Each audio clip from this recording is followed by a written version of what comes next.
Ang kwentong ito ay hango sa totoong buhay. Karanasan ito ni Pulong. Taong 1958, Tomina, Negros Occidental.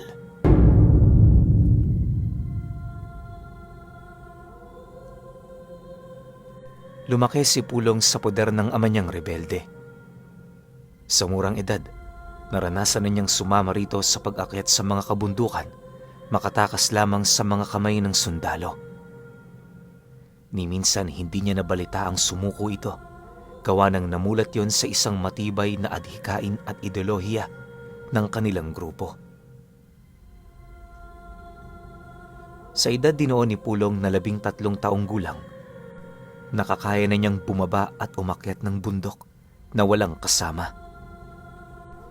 Siya kasi palagi noon ang inuutusan ng mga rebelde patungong baryo para bumili ng mga pangangailangan nila. Awa naman ng Diyos, wala namang mga taong naghihinala sa kanya. Yung ilan kasing may alam, hindi na nagsasalita pa ukol dito sa takot na baka maparusahan sila ng bandidong grupo. Sa loob ng halos 7 taon, ganon at ganon ang ginagawa ni Pulong.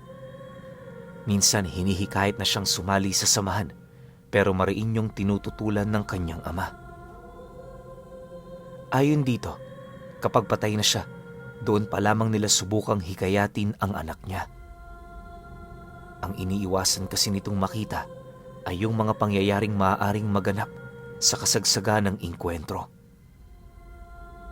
Para sa ama ni Pulong, napakasakit makita ang isang anak na nag-aagaw buhay tapos wala namang magagawa yung ama para tumulong. Dagdag pa nito na may naiaambag naman siya sa samahan, kaya mas mainam na panatilihin niyang ganon ang kanilang ugnayan. Sa paglipas pa ng mga araw, naging kampante naman ang kanilang kuta, gawa ng sa kabuang lugar ng Kawayan, isa sila sa may pinakamalakas na pangkat. Hindi rin biro ang namumuno sa kanila noon, gawa ng meron yung 2 pinagkakatiwalaang tao na sinasabing may anting-anting. Marami na rin yung nadaan ng inkwentro, pero kapag nasusukol ito, parang bula yung naglalaho. Hindi rin yung tinatablan ng mga bala na parabang napakakunat ng balat nito. Pero ayon sa kanyang ama, 10 bala lamang ang kayang salagin ng mga kasama nilang yon. Kahit nasa ilalim ito ng proteksyon ng Haring Bakal, meron din kasi yung limitasyon, depende sa pananampalataya nito sa kanilang mga gamit. Dagdag pa ng kanyang ama na, kaya bigla na lamang yung naglaho sa kasagsagan ng labanan ay dahil sa kakayahan nitong gumaya ng anyo ng mga puno na nasa paligid niya. Malakas ang mutyang yon, pero meron din itong kahinaan. Kapag nagkataon kasing nasa isang patag na lugar na ganap ang inkwentro, wala na yung matatakasan pa. Maaaring makakaya nitong gayahin ang anyo ng mga damo, pero makikita at makikita yon ng mga sundalo. Matapos naman niyang marinig ang kwento ng kanyang ama, doon na unti-unting nabuo sa isipan niya ang matinding pagmamalabis na gumaya sa 2 pinagkakatiwalaang tao ng commander ng kanilang grupo. Dahil dito, araw-araw pilit siyang nagsasanay para lumakas at humusay sa paghawak ng armas. Ngunit lingid sa kaalaman noon ni Pulong na nalalapit na pala ang mga araw kung saan susubukin siya ng Panginoon. Isang hapon, habang kasama niya noon ang kanyang ama, meron yung nabanggit sa kanya ukol sa isang ermitanyong naninirahan sa bundok na nasa harap lamang ng pugad nila. Ayon dito, kapatid nila sa paniniwala ang matandang yan, kaya na may kung meron siyang kailangang malaman, huwag siyang mag-alangan na pumunta sa tahanan nito. Dagdag pa nito sa kanya na kapag may oras ito, sasama yun sa kanya patungo sa bahay ng matanda. Nang marinig naman yon ni Pulong, tumangulang naman siya habang nagwiwika sa kanyang ama nang, "Tay, bakit ngayon mo lang to sinabi sa akin? Sa tagal natin dito, ngayon ko lang din nalaman ng tungkol sa ermitanyong sinasabi mo." Nang marinig naman yon ng kanyang ama, napangiti lang naman ito habang sumasagot sa kanya ng, "Dahil binata ka na. Sa susunod na buwan, 20 anyos ka na. Mag-iingat ka, anak, ha. Huwag mong kakalimutan ang lahat ng payo ko sa'yo. Tandaan mo, kayabangan na nagpapahamak sa tao, kaya sa lahat ng oras, maging mapagkumbaba ka lang. Ano man ang marating mo, ilagay mo ito sa iyong puso, huwag sa iyong ulo." Matapos naman nilang makapag-usap, sakto naman ang pagdating ng isa nitong kasama para magbigay ng utos sa kanya. Pagkakuha naman ni Pulong ng mga salapi at lista ng mga bibilihin niya, dali-dali naman siyang bumaba ng bundok para magawa na ang kanyang trabaho. Ngunit 2 oras pa lamang noon ang dumaraan, bigla na lamang nagimbalang mga tao noon sa baryo, buhat sa malalakas na alingaw-ngaw ng mga armas na kanilang narinig. Halos inabot ng 1 oras ang engkwentro hanggang sa hindi naglaon, tumahimik na ang mga ito.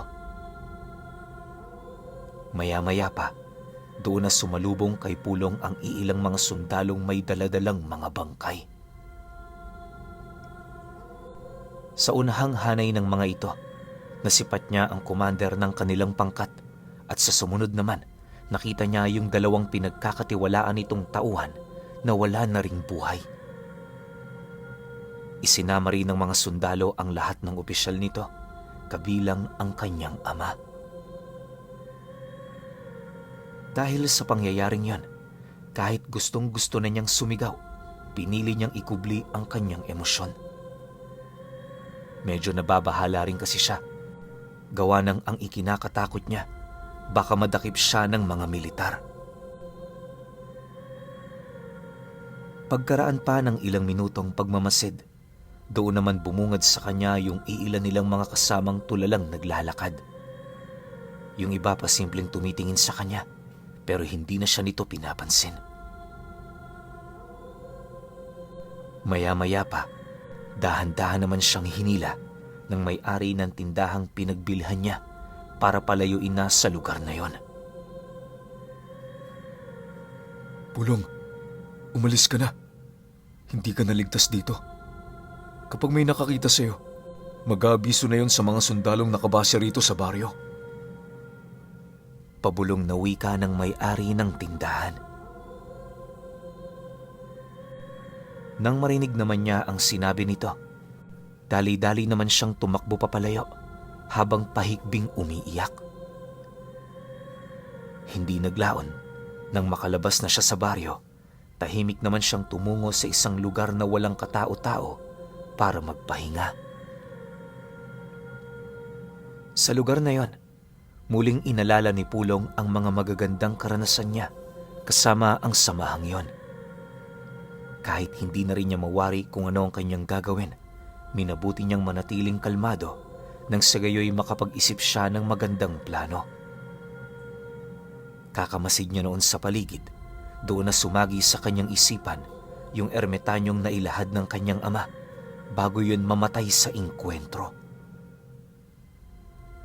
Sa puntong yan, wala nang ibang naisip si Pulong kundi hanapin ng matanda. Sa isip-isip niya, yun na lamang ang nag-iisang paraan para meron siyang makatuwang sa buhay sa kasagsagan ng kalbaryong kanyang kinakaharap. Makalipas pa ang ilang minutong pag-iisip, agad naman niyang binagtas ang daan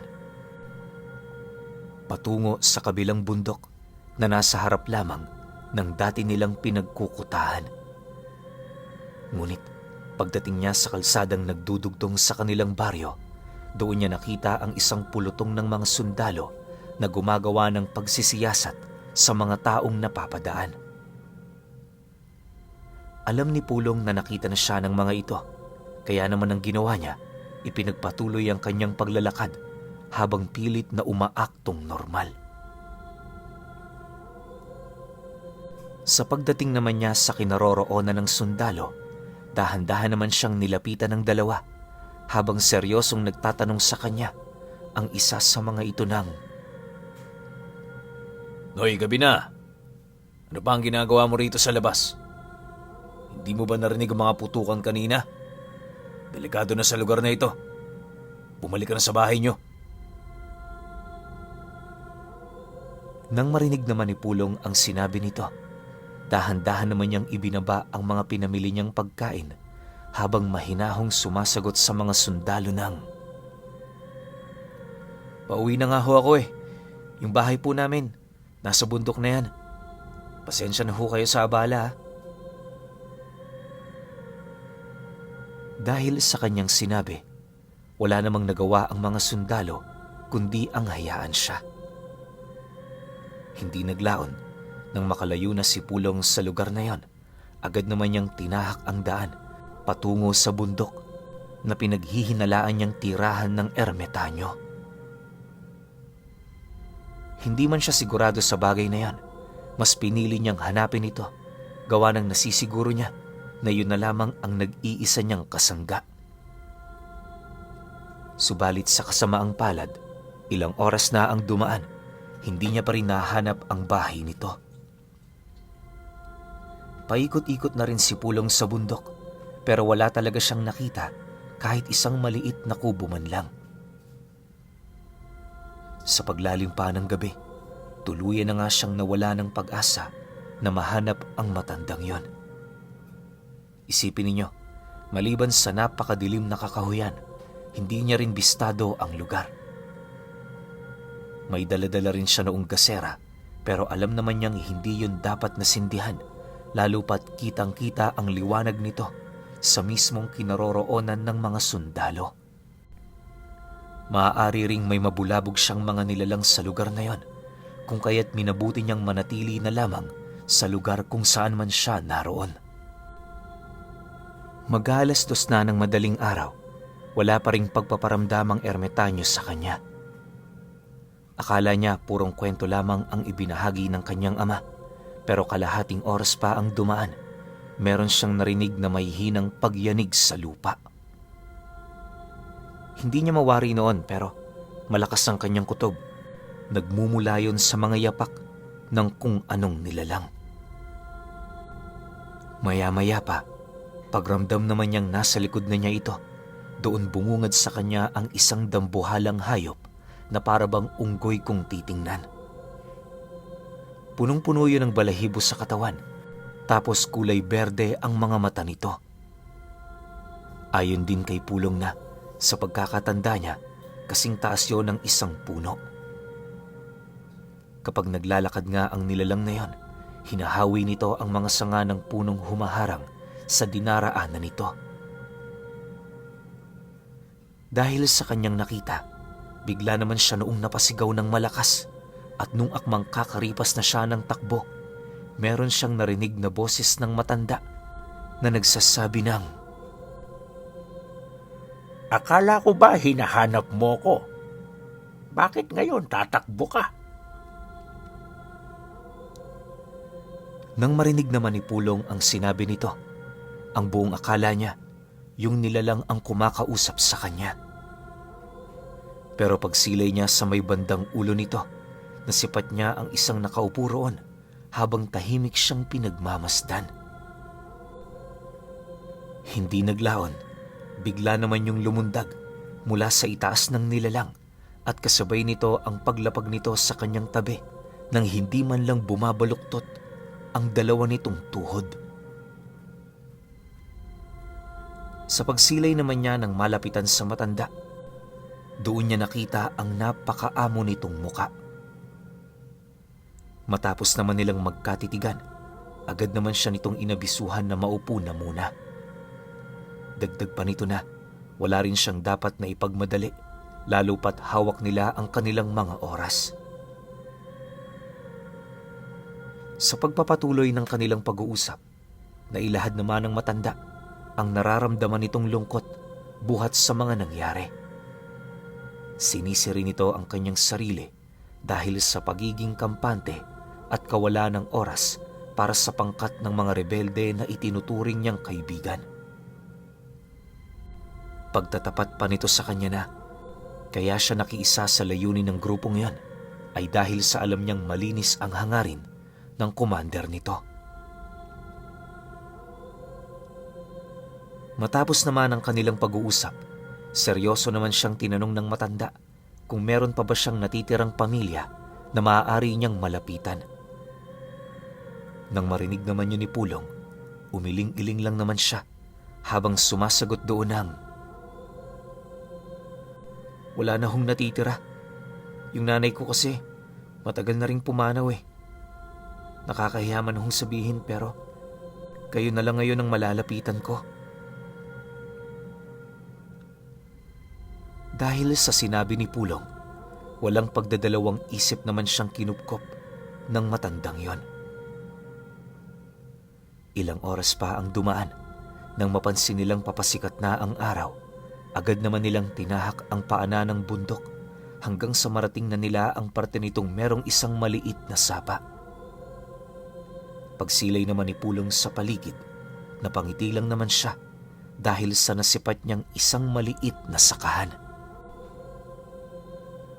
Bagaman alam niyang kakarampot lang na ani ang nakukuha rito, nasisiguro niya na hindi na yon kukulangin kung ang ermitanyo lamang ang kumukonsumo.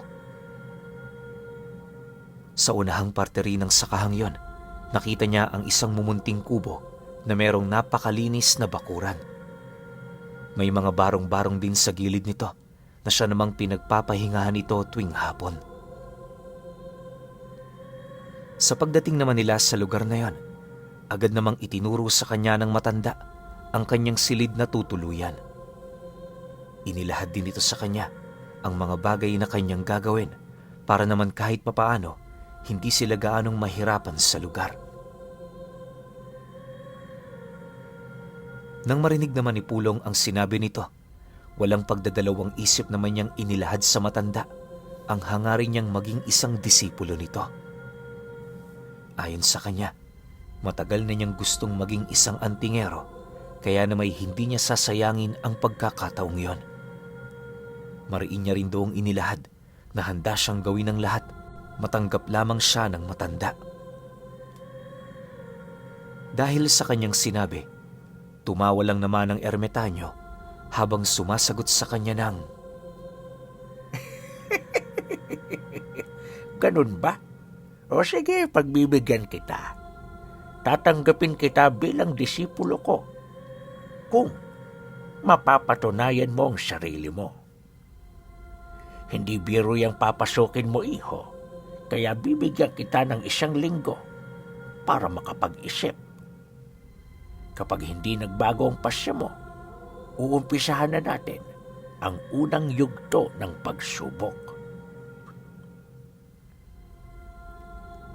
Matapos naman itong makapagwika, agad naman yung pumanhik sa kusina para magluto na ng makakain nila. Sa paglipas pa ng mga araw, walang ibang ginawa si Pulong kundi ang magtrabaho ng magtrabaho para naman kahit papaano makatulong siya sa ermitanyo.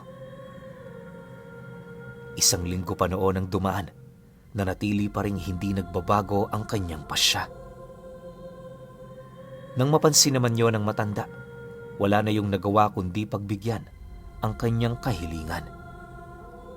Una nitong pagsubok na ibinigay sa kanya ay ang pagsukat sa lakas ng pananampalataya niya. Sa pagtungtong ng hapon noong mismong araw na yon, nagpaalam yun sa kanya na tutungo yun sa baryo. Sinubukan niya pa noong sumama sa matanda pero sa kasamaang palad, hindi siya nito pinagbigyan. Sa pagsapit naman ng gabi, medyo nag-aalala na noon si Pulong dahil sa hindi pa yon nakakauwi. Nang akmang susunduin na niya ito, laking gulat na lamang niya nang masipat niya yung naglalakad kasakasama ang unggoy na alaga nito. Paglapit naman ito sa kanyang kinaroroonan, merong ibinabang sako ang nilalang na kasama ng ermitanyo bago yun tuluyang maglaho. Makalipas pa ang ilang minuto, dahan-dahan naman yung binutasan ng matanda kung saan doon nakita ni Pulong ang mga makakapal na kadenang hinihila nito. Maya-maya pa, tumambad sa kanya ang isang lalaking hubot-hubad, merong mahabang dila at nanlilisik na mga mata. Pagsilay naman doon ni Pulong, dali-dali naman siyang napaatras, dala ng kanyang pagkagulat. Nang masipat naman ng matanda ang kanyang naging akto, tumawa lang naman ito habang inilalahad sa kanya ang uri ng nilalang na kasalukuyan nitong daladala. Ayon sa ermitanyong yon, kung talagang nais niyang maging disipulo nito, kailangan niyang kontrolin ang takot sa kanyang katawan. Sa lahat ng oras at pagkakataon, dapat wala siyang kinakatakutan maliban lamang sa Diyos na pinagmumulan ng kanyang lakas. Mariin din itong inilahad na magmula sa araw na yon, magiging madalas na ang kanyang engkwentro laban sa mga ganoong uri ng nilalang. Dagdag pa ng matanda na, para mabuhay ng matagal sa ganoong larangan, kinakailangan niyang maging malakas at matalino sa mga pamamaraan ng kanyang pagpapasya. Matapos naman itong maisalaysay ang tungkol sa una niyang pagsubok, inilahad din sa kanya ng matanda ang mga nilalang na maaari niyang makasagupa sa larangang yon. Base sa kwento nito, ang nilalang na ipinakita nito sa kanya noong mismong gabi ay isang uri ng aswang na tinatawag na paraduno. Kagaya ng balbal, kumakain din yun ng karne ng tao, pero meron yung kakaibang pamamaraan para makakuha ng biktima. Tuwing umaga nagbabalat yon bilang isang pangkaraniwang tao sa baryo upang makinig sa mga usap-usapan ng mga naninirahan doon. Ang pinakikinggan ng paraduno sa lugar ay yung tungkol sa mga istorya ng mga ito na may kinalaman sa mga taong malapit ng mamatay. Kilala kasi ang mga ganoong uri ng nilalang na nagpapabilis sa kamatayan ng mga taong kakaratay pa lamang, naghihintay ng kanilang mga oras para pumanaw. Pasensya ka na, Pulong, kung natagalan ako, ha? Ito kasing pesting ito, ang tagal magpakita. Mabuti na lang na tsempohan ko siya. Alam mo, wala talaga akong balak na makisawsaw sa problema ng mga tao sa baryo. Pero dahil sa kagustuhan mong maging disipulo ko, napilitan akong gawin ito. Wika ng ermitanyo sa kanya. Matapos naman itong makapagwika, agad naman itong ibinigay sa kanya ang kadena, sabay abiso na dapat pagbalik nito sa kinaroroonan niya, patay na ang nilalang na yon. Nang marinig ni Pulong ang sinabi nito, gulat na gulat naman siyang inabot ang kadena habang nananatiling walang imik. Paglayo naman sa kanya ng ermitanyo, dali-dali naman niyang hinugot sa kanyang bewang ang nakasuksok doong kutsilyo, sabay walang habas na inundaya ng saksak ang nilalang na yon. Bagaman yun ang unang beses niyang pumatay ng tao, hindi niya maipagkakaila ang kawalan niya ng awa sa nilalang na yon. Bukod kasi sa dami na ng karahasang kanyang nakita, minulat din siya ng kanyang ama na huwag magdalawang isip kung may papatayin siya. Kalahating oras pa ang dumaan habang nakaupo si Pulong sa tabi ng walang buhay na katawan ng paraduno, may nasipat siyang isang binatilyo na lumabas sa kubo ng ermitanyo. Dahil dito, dali-dali naman niya yung pinuntahan para tanungin. Ang buong akala niya kasi, magnanakaw ito kung kaya't hindi niya na yun hinayaang makalayo. Subalit, nang marinig naman ng binata ang kanyang sinabi, Tumawa lang naman yon habang pilit na inilalahad sa kanya na yon at ang ermitanyo ay iisa. Pagtatapat pa nito na yun talaga ang totoo nitong anyo at napipilitan lamang siyang magbalat kayo bilang isang matanda sa kadahilan ng karamihan sa mga taong nakakakilala sa kanya ay nasa ganoong edad. Pasensya ka na, Pulong. Kung ngayon ko lang ipinakita ang lihim kong ito sa'yo. Marami pa akong tinatago at sa pagtagal ng ating pagsasama, malalaman mo rin ang mga ito. Siya nga pala, magmula ngayon, pwede mo na akong tawagin Mang Miguel. Iwasan mong banggitin na maestro mo ako sa harapan ng maraming tao. Hanggat maaari, Pulong, mabuhay tayo ng simple. Alam ko ang pinagdadaanan mo, kaya nauunawaan ko. Kung minsan, medyo hirap kang makasunod sa aking kagustuhan. Naniniwala naman ako, balang araw mauunawaan mo rin ang mga bagay na sinasabi ko sa'yo. Wika ni Mang Miguel sa kanya. Matapos naman ang kanilang pag-uusap, agad naman itong kinaladkad yung paradunong pinaslang niya. Buwan pa ang lumipas, marami nang natutunan si Pulong sa kanyang maestro. Natutunan niya na noong tumigal po ng mga nilalang at makipag-usap sa mga engkanto. Sa kanya ring pananatili sa poder ni Mang Miguel, doon niya napag-alaman ang sikreto ng binata nitong itsura. Ayon kay Pulong na, kaya ganoon ang pangangatawan nito ay dahil sa malawak nitong karunungan sa mundo ng mga engkanto. Napag-alaman kasi doon ng kanyang maestro na meron doong iilang ordinaryong puno na may kakayahang makapagbalik ng binatang anyo ng isang tao. Sa pamamagitan ng dagta nito, kaya nitong pabatain ang isang nilalang kahit yon ay ubod na ng tanda. Hindi lang din anyo ang ibinibigay ng dagtang yan. Sa halip, maging ang dating lakas ng kanyang maestro. Dagdag pa ni Pulong na hindi naman yun madalas ginagawa ni Mang Miguel sa kadahilan ng napakahirap makalikom ng ganoong uri ng dagta. Isang pagkakamali lang sa pag-iimbak nito, titigas ang dagtang yan hanggang sa hindi na ito mapakinabangan. Pagtatapat pa ng kanyang maestro sa kanya, ginagawa niya lamang ang pagpapabata sa oras na pupunta siya sa mundo ng mga engkanto. Dahil sa sinabi nito, bahagya naman noong natigilan si Pulong, gawa ng sa isip-isip niya, ilang buwan pa lamang silang nagsasama tapos iiwan na siya nito. Ang inaasahan niya kasing mangyari, mananatili yon sa kanyang tabi hanggang sa mapaghusayan na niya ang lahat ng bagay na kasalukuyan nitong itinuturo. Nang marinig naman yon ng matanda, seryoso naman itong inilahad na merong mga bagay ang kinakailangan niyang matutunan ng nag-iisa. Dagdag pa nito na, habang wala siya, bantayan niya ang lahat ng pagmamay-ari nito. Iwasan niya ring magkaroon ng kaaway sa baryo, lalong-lalo na sa panig ng mga nilalang na likas na masasama. Dagdag pa ni Mang Miguel sa kanya na hanggat maaari, manatili lang siya sa bahay nito kasama yung nilalang nakatuwang nila sa araw-araw. Aalis ako mamayang gabi, Pulong. Ikaw na ang bahala rito.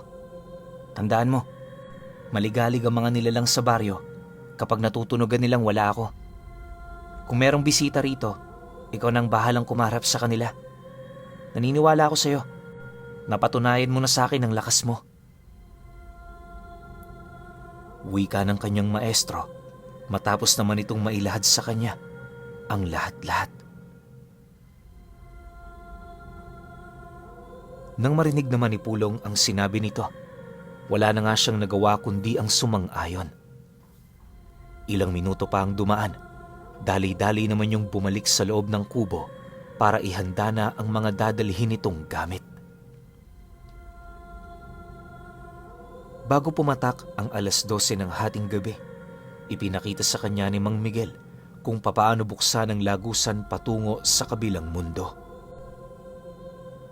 Bale, ang ginamit lang noon ng matanda ay yung salaming itinago nito sa kanyang silid na halos kasing laki lang ng kanilang pinto. Tinayo niya yon sa harapan ng entradang pinto kung saan sa pinakagitna nito doon siya gumawa ng isang ritual gamit ang susi ng kamay ng birhen at ang medalyon ng 7 Angeles. May inilatag din ito doong buhok ng tikbalang at iilang mga bulaklak ng gumamela. Ayon kay Mang Miguel, pang-alay yon sa mga nilalang na nakikinood sa ritual na ginagawa niya.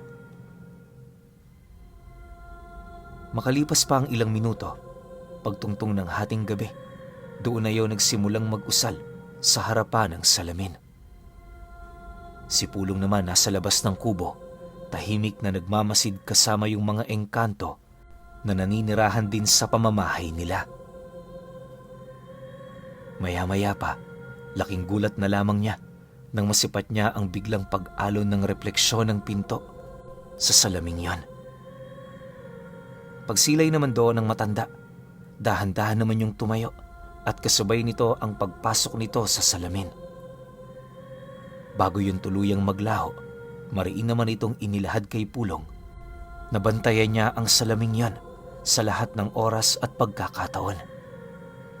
Yun kasi ang nag-iisang lagusan ng kanyang maestro at sa oras na mabasag ito, hindi na yon makakabalik pa sa mundo ng mga tao.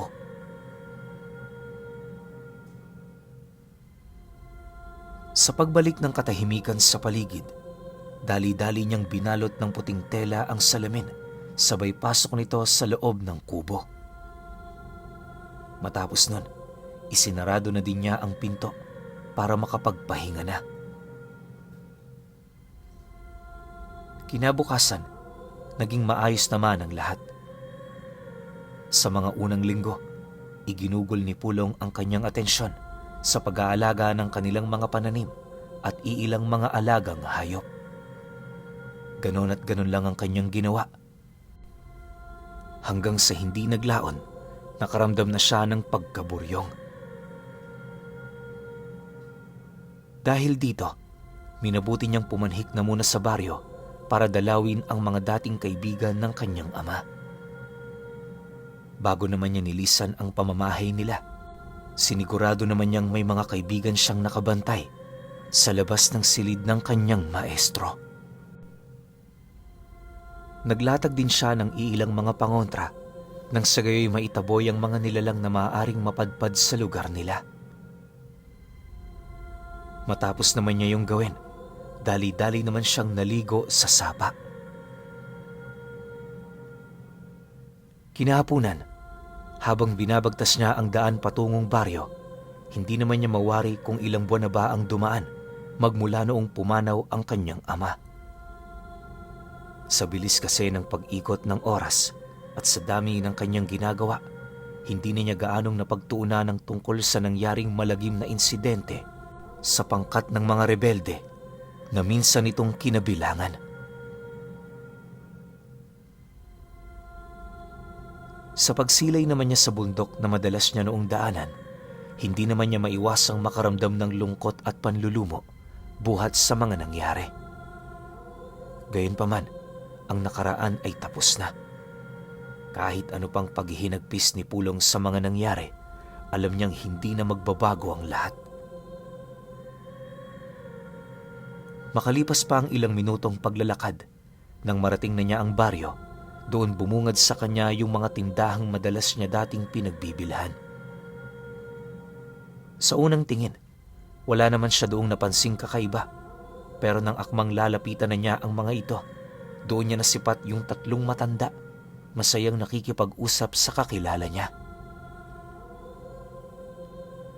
Unang tingin pa lang doon ni Pulong, alam na niyang hindi pangkaraniwan ang mga nilalang na yon.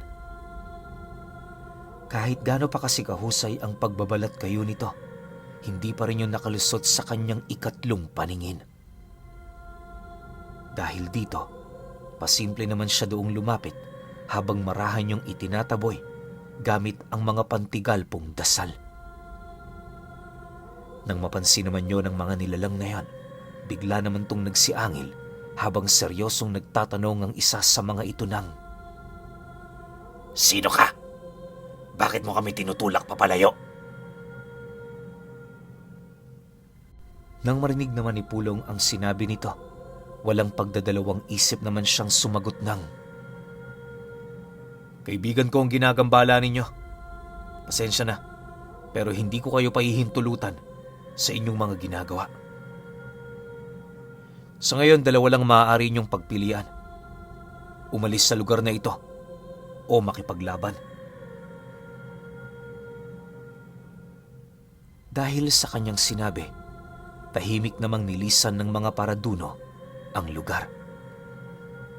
Subalit habang lumalayo ito, pansin na pansin naman ni Pulong ang napakasama nitong tingin sa kanya.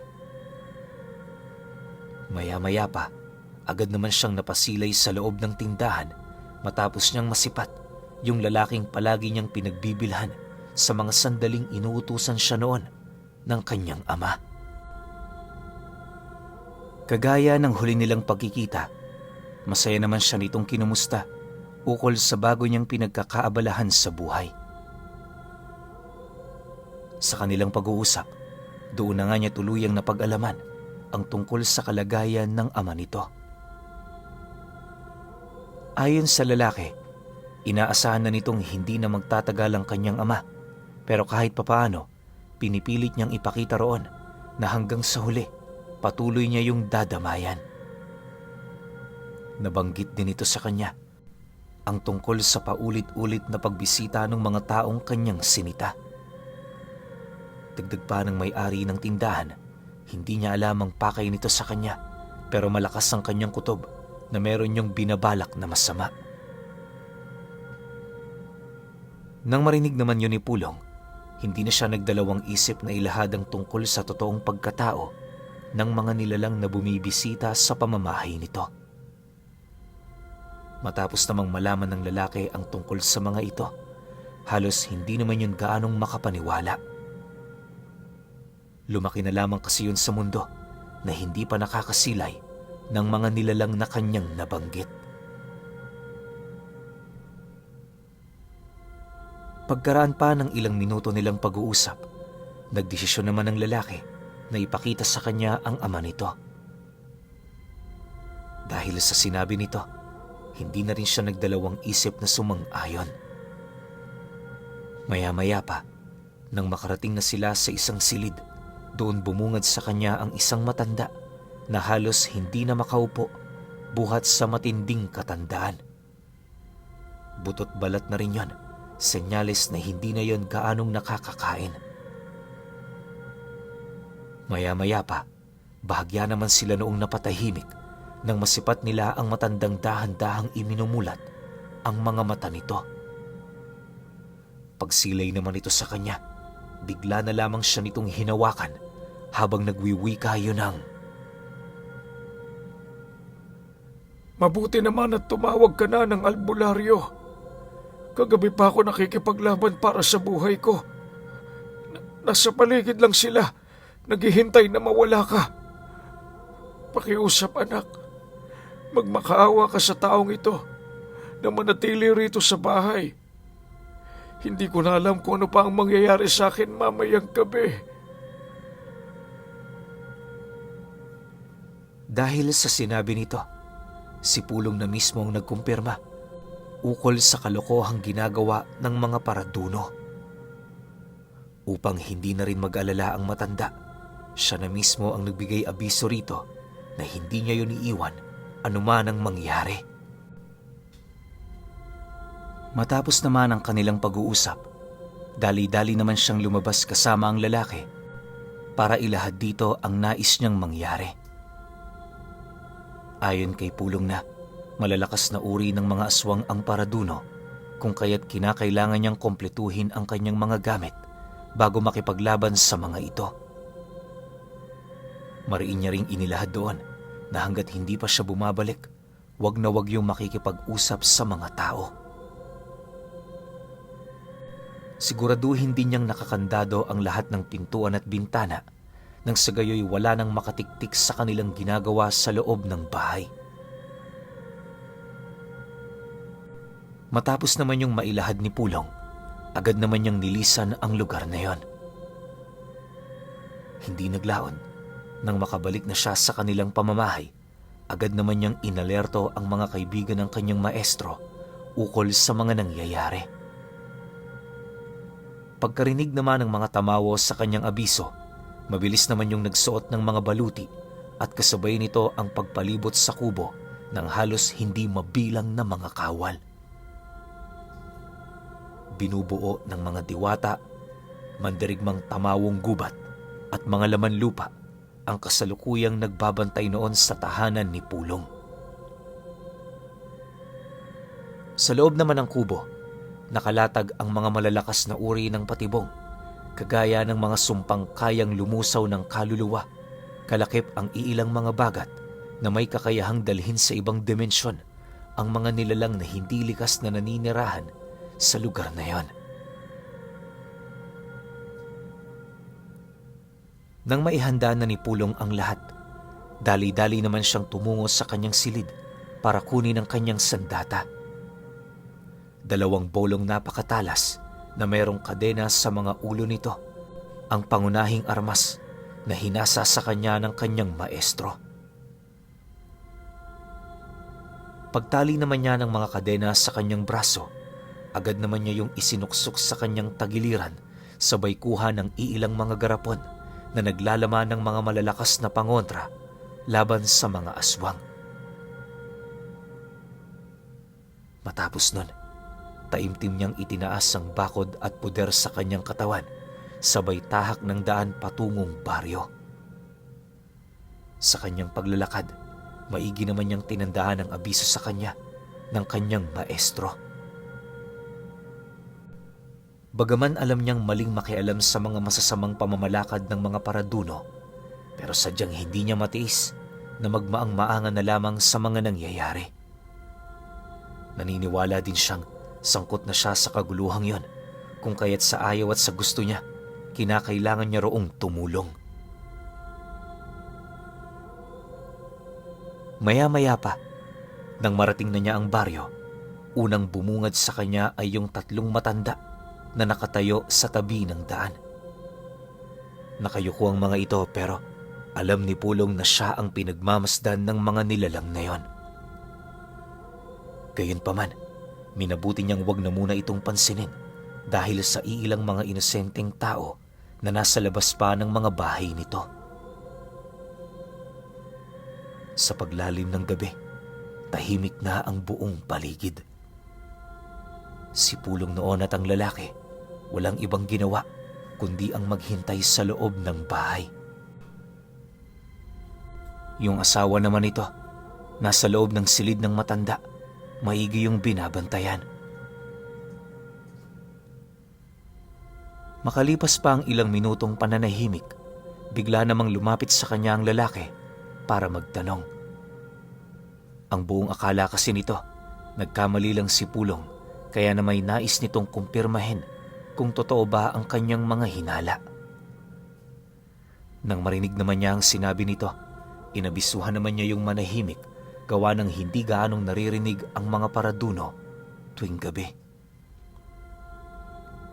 Wala ring paraan para malamang malapit na ang nilalang dahil ultimo ang mga aso, walang kakayahan para tahulan ng mga ito. Dagdag pa ni Pulong na palakasan na lamang ng kutob upang malaman na merong paraduno sa paligid. Matapos naman niya yung mailahad sa lalaki, minabuti na lamang nitong manahimik. Sa paglalim pa ng gabi, magbabandang 11:00 na pero wala pa rin silang napapansing kakaiba. Yung kasama niya noon, paidlip-idlip na sa kinauupuan nito, habang siya naman nananatiling alerto. Hindi naglaon, nang makaamoy si Pulong ng malansa, agad naman niya yung inabisuhan na isarado ang pinto paglabas niya. Dahil sa kanyang sinabi, agad namang kinabahan ng lalaki, gawa ng malakas ang kutob nito na meron ng nangyayaring hindi kaaya-aya. Paglabas naman ni Pulong sa bahay na yon, doon bumungad sa kanya ang halos humigit 20 paraduno na tahimik na nagmamasid sa buong paligid. Pagsilay naman ng mga nilalang sa kanya, dahan-dahan na yung lumapit habang patuloy na isinasayad sa lupa ang kanilang mga dila. Ayon kay Pulong na, habang pinagmamasdan niya ang mga ito, napansin naman niyang wala yung kakayahang tumayo. May mga kamay yun pero kakaiba ang wangis ng likod nito, kung kaya't parang sa aso na yon kung maglakad. Kapansin-pansin din ng mga tinik sa kanilang mga gulugod na animoy karugtong ng kanilang mga butong nakausli roon. Wala ring labi ang mga nilalang na yon, kung kaya't kitang-kita niya ang pag-usli ng matatalas nitong mga pangil. Ayon kay Pulong na, sa dami ng mga nilalang na kanyang nakita, pinaka nakakatakot sa lahat ay yung lahi ng mga paraduno. Yung wangis pa lang nito, sapat na para masindak ang sinumang albularyong walang sapat na pananampalataya sa kanyang karga. Maya-maya pa, pagsilay naman niya na dahan-dahan na yung umaakyat sa bakod ng bahay, agad naman niyang hinugot ang mga bolong nakasukbit sa kanyang bewang para paghandaan ang paglapit ng mga nilalang. Hindi naglaon nang tumama na ang liwanag ng buwan sa mga talim nito. Mabilis naman siyang nilusob ng napakaraming paraduno. Dahil sa pangyayaring yon, walang habas naman niya yung pinagtatataga at sa loob lamang ng 10 minuto, 3 na sa mga ito ang kanyang napaslang. Dahil sa kanyang ipinamalas, bahagya namang umatras ang mga nilalang na animoy meron itong nasagap na utos mula sa kanilang pinuno.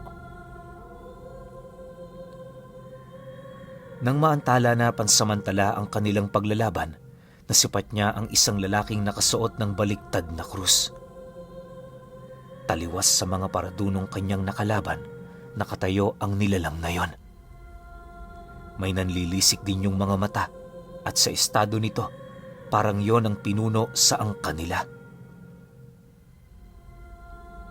Makalipas pa ang ilang minutong pagmamasid, nasipat naman niya yung dahan-dahang hinihimas yung mga nilalang na nadadaanan nito.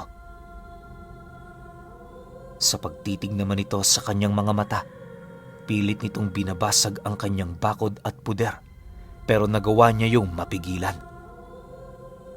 Matapos nun, ngumisi lang ang nilalang habang nagwiwika sa kanya ng, Disipulo ka ni Miguel?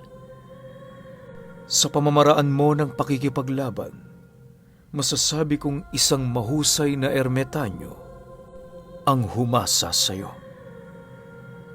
Magaling. Hindi ko sukat akalain na nanaisin ni Miguel na magkaroon pa ng ikalawang disipulo. Kagaya ng nauna, mamamatay ka rin nang wala siyang magagawa. Nang marinig naman ni Pulong ang sinabi nito, agad naman niyang inihipan ng 3 buhay na kataga ang talim ng kanyang bolo, sabay sagot sa nilalang na yun ang, Hindi ko alam ang tungkol sa mga sinasabi mo, pero isa lang ang masisiguro ko. Ngayong gabing ito, ikaw at ang angkan mo ang mamamatay. Nang marinig naman ng nilalang ang kanyang sinabi, bigla naman yung umatungal ng napakalakas at kasabay nito ang walang habas na pag-atake sa kanya ng mga paraduno. Pagsilay naman doon ni Pulong, wala naman siyang naramdamang takot, sa halip patuloy na umaapaw sa kanyang sistema ang tapang at paninindigan para sa mga bagay na ipinaglalaban niya. Isang oras pa ang dumaan, halos magkalat na ang bangkay ng mga paraduno sa buong paligid. Yung ilan sa mga itong malubhang na sugatan ng kanyang bolo, pilit na tumatakas papalayo. Pero dahil sa lakas ng lason na nakapaloob sa mga talim nito, hindi yun gaanong nakakalayo sa baryo. Sa katunayan, marami na ring ginawang paraan ng mga nilalang para mapabagsak siya, pero sadyang napakahusay niyang gumamit ng bolong may mga kadenang nakakonekta sa kanyang braso. Kahit tangkain ng mga nilalang na yon na hugutin ang kanyang armas, nagiging madali lang yon para sa kanyang makuha dahil isang hila lang niya, kusa yung bumabalik sa kanya. Maya-maya pa, nang masipat ni Pulong na nasa 10 nilalang ang naroroon, dali-dali naman niya yung pinasunod patungo sa bahay ng kanyang maestro. Bagaman nagtataka ang mga nilalang sa kanyang ginawa, napilitan na din yung sumunod, dala ng kanilang mga galit. Hindi naglaon, tuluyan na ngang nawala si Pulong sa paningin ng mga ito at kasabay nito ang pagdapo sa kanilang mga katawan ng isang nakakapangilabot na presensya. Nang akmang tatakas na sila sa lugar na yon, napansin na lang nila na bigla na lamang nawala yung daang kanilang tinahak kanina. Dahil dito, sinubukan nilang umakyat sa mga puno, subalit sadyang napakadudulas ng mga katawan nito. Nang mapagtanto naman ng pinuno ng mga paraduno na parte yon ng abilidad ni Pulong, napilitan na siyang yon ay tawagin. Subalit, hindi pa man siya tapos sa kanyang pagsasalita, nagkusa na yung magpakita sa harapan nila. Pagsilay naman nila sa kinaroroonan nito, nasipat naman nilang wala na yung hawak na bolo at kampante na itong nakaupo sa tipak ng isang puno. Dala ng galit naman ng mga nilalang na yon, buong puwersa naman nila yung sinunggaban. Ngunit bago pa man nila masakmal ang ulo nito, lahat sila tumigil sa ere. Maging ang pinuno ng mga nilalang na yon, hindi na rin makagalaw buhat sa isang napakakapal na anino na bigla na lamang bumalot sa katawan nito. Maya-maya pa, pagsilay naman niyang nahuli na niya ang mga nilalang na yon, dahan-dahan naman siyang tumayo habang itinuturo yung tangan-tangan niyang bolo kanina na nakatarak sa lupa. Pagtama naman ng liwanag ng buwan sa kinaroroonan nito, doon na unti-unting nanlaki ang mga mata ng paraduno matapos nilang masipat na ang pinanggagalingan pala ng mga aninong pumarilisa sa kanila ay yung 2 sandatang tanga ni Pulong. Nasipat din nila ang pagliliwanag ng mga hawakan nito na tila bang meron doong nakabaong mutya. Segundo pa noon ang dumaan, nang mahawakan na ni Pulong ang kanyang mga bolo, dahan-dahan naman niya yung ibinaon sa lupa at kasabay nito ang tila bang pagkakaroon ng buhay ng lahat ng punong nasa paligid.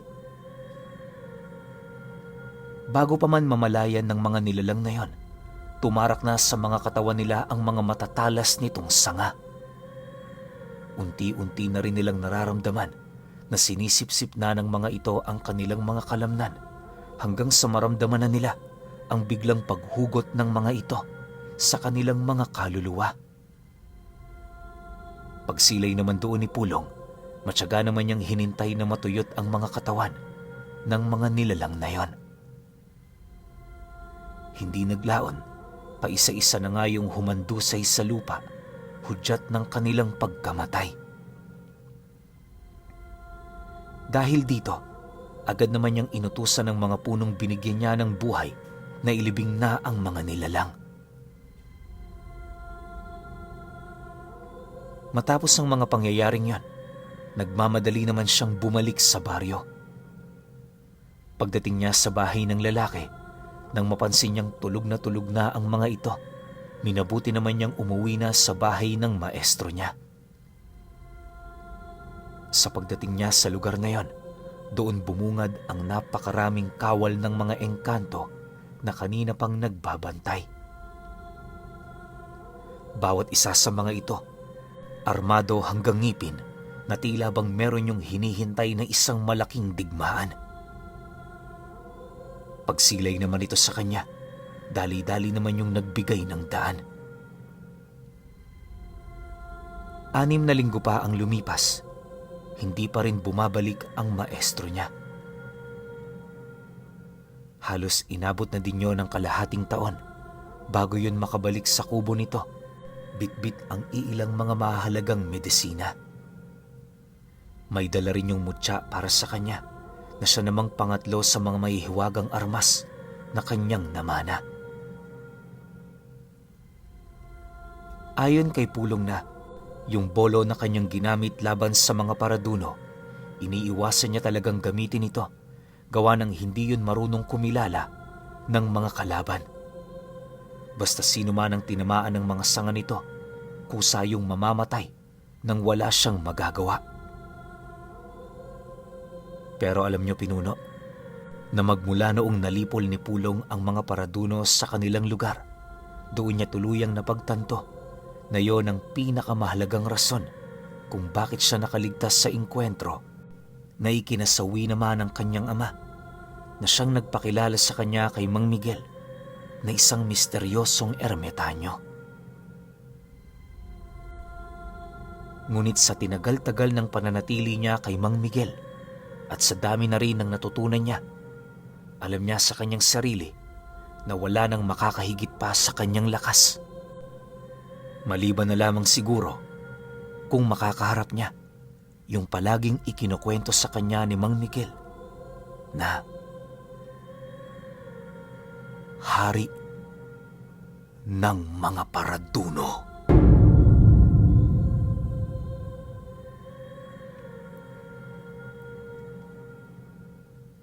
Okay, opinyon ko sa kwento. Wait lang. So yung nakaharap ni Pulong sa baryo, hindi pa ba yun yung hari? Kasi para sa akin yun na yung hari. Tapos parang may kinakwento pa sa kanya si Mang Miguel. So ano to, may isa pang episode? Pero ako, para sa akin, sobrang sulit na tong isang episode na to. Napakahaba, halos malat-malatin ako . Pero kasi yan yung nanalo sa botohan . Yung gusto nila isang lapag lang pero sobrang haba. So ngayon, marami pa ako ditong kwento na 30 minutes. Gagawin ko, pagsasamahin ko na lang yon sa isang video. Para naman sulit na sulit din sa inyo. Tapos, every story na gagawin ko, ilalagay ko kagad yung opinion ko. Tapos yung next story, hintayin nyo na lang kasi magkasunod lang naman yun. Nasa isang video lang naman . Pero yun nga, masasabi ko rito sa kwento ni Pulong, napakaganda nito kung naging serye to. Kung yung buong buhay neto ni Pulong nakasama to si Mang Miguel, naikwento niya sa atin. Pero tingin ko parang highlights lang yung pinili niya . Diba? Ang maganda kasi nung pagbalik na ng maestro niya yun yung gusto kong marinig . Kung ano pa yung mangyayari sa kanilang dalawa. Ano pa yung ibibigay sa kanya, ano pa yung ituturo sa kanya. Kaso wala tinapos niya kaagad . No, pero malay natin, baka may isa pang episode to kasi may kinukwento si Mang Miguel na hari ng mga, ano ba tawag dito? Paraduno . Walang nakakaalam, yung sender lang talaga. Pero kayo, kung may opinion kayo sa kwentong ito, comment nyo lang sa baba. Yun lang. Hanggang sa susunod na kwento. Salamat.